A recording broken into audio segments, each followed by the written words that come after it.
Bienvenue à tous. Des scènes incroyables, désastreuses lors du match Bastia-OL. Quelques supporters bastiais envahissent le stade et tentent d'agresser les joueurs lyonnais à l'échauffement. S'ensuit une bagarre générale, les Lyonnais qui tentent désespérément de regagner leur vestiaire. Surréaliste, incroyable, lamentable, du jamais vu. Moi, ce que j'ai vu au départ, c'est parti un peu autour de Memphis Depay, qui est sur la gauche du but, qui a commencé à être bousculé soit par un ramasseur de balles, soit par un supporter. On sait qu'à Bastia, la différence n'est pas toujours identifiable entre les gens qui ont un rôle officiel et ceux qui l'ont pas au bord du terrain. Donc ça a commencé à bousculer. Ensuite, des ballons sont arrivés un peu au fond des filets et il y a des supporters qui sont descendus sur le terrain pour les taper fort vers les Lyonnais, notamment vers Gorgelin. Gorgelin s'est retourné et là, à ce moment-là, c'est parti un peu en cacahuète. Il y a eu bousculade. Du coup, il y a encore d'autres supporters corses qui sont descendus sur le terrain, mais à 40-50. Et là, ça a été bagarre générale, comme en 30 ans, comme j'ai jamais vu ça en Ligue 1. C'est-à-dire qu'en 30 ans, j'ai jamais vu un terrain envahi avec le public qui court derrière les joueurs. Quelle tristesse les amis, quelle bande d'abrutis de pseudo-supporters. Admirez au passage le magnifique geste de Jordan Ferry. Et quand vous pensez avoir tout vu, eh ben non, à la mi-temps, nouvel envahissement du stade. Cette fois-ci, c'est Anthony Lopez qui est agressé. Le match est définitivement arrêté. Et admirez plutôt ce gros lard qui apparemment est aussi stadier, qui tente de venir frapper un joueur lyonnais. C'est juste hallucinant, incroyable, lamentable, il n'y a pas de mots. Comment peut-on arriver là pour un simple match de foot? Comment peut-on être aussi stupide? C'est la grande question. On a ce soir à Bastia franchi encore un palier, envahissement du stade, joueurs attaqués, joueurs agressés. Et juste comme ça, pour essayer d'approfondir, pour essayer de comprendre, je vous mets les déclarations au match aller de l'ex-entraîneur de Bastia. Vous allez voir, ça vaut le détour. Voilà, par exemple là, il n'y a pas carton, donc c'est volontaire. Mais après, il va falloir venir chez nous. Hein. Il ne faut pas avoir la grippe.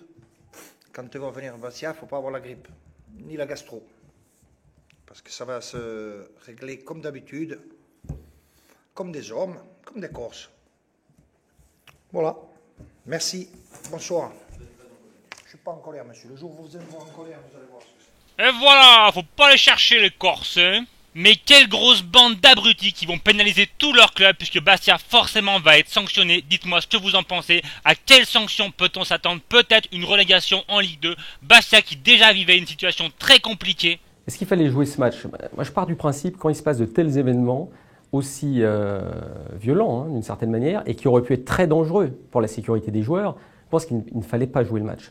Parce qu'à un moment, il faut quand même avoir des règles très strictes, très précises. Là, on ne parle pas d'un simple envahissement. On s'est rendu compte que des spectateurs voulaient s'attaquer à des joueurs lyonnais, que évidemment, ils auraient pu réussir dans l'entreprise, ils auraient pu mettre à mal des joueurs de Lyon. Surtout, on a senti un chaos total sur cette pelouse. On n'avait pas du tout de maîtrise de la situation de la part des organisateurs. Donc évidemment, à mes yeux, il ne fallait pas jouer le match parce que c'est l'ouverture vers toutes les dérives possibles. Alors il est vrai que le jeudi précédent, contre les Turcs de Beşiktaş, les Lyonnais aussi avaient vu un envahissement de terrain, mais ce n'était pas du tout les mêmes circonstances, pas les mêmes conditions. Les gens étaient venus sur le terrain pour se sauver et ne s'en prenaient surtout pas des joueurs ni de Lyon ni de Beşiktaş d'ailleurs.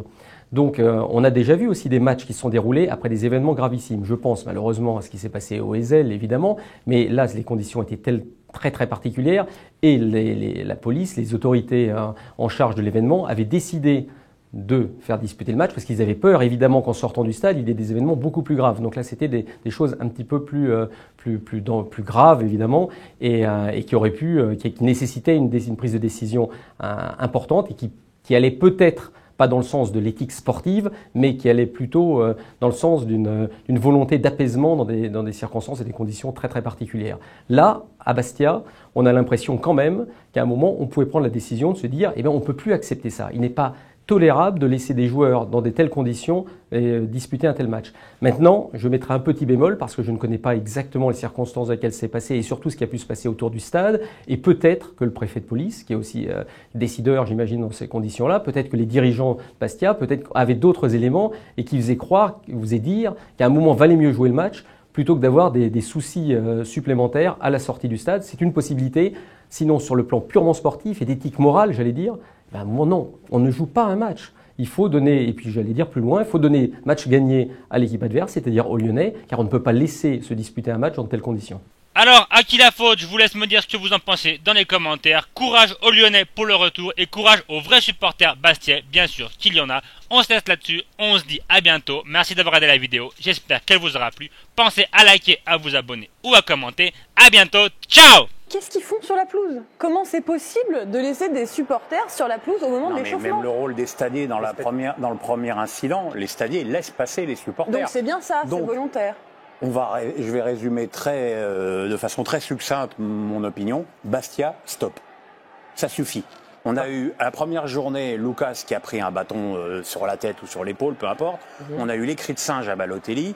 On a ces incidents-là. Ça suffit. Alors je veux bien que les supporters soient remontés contre leurs dirigeants, mais stop.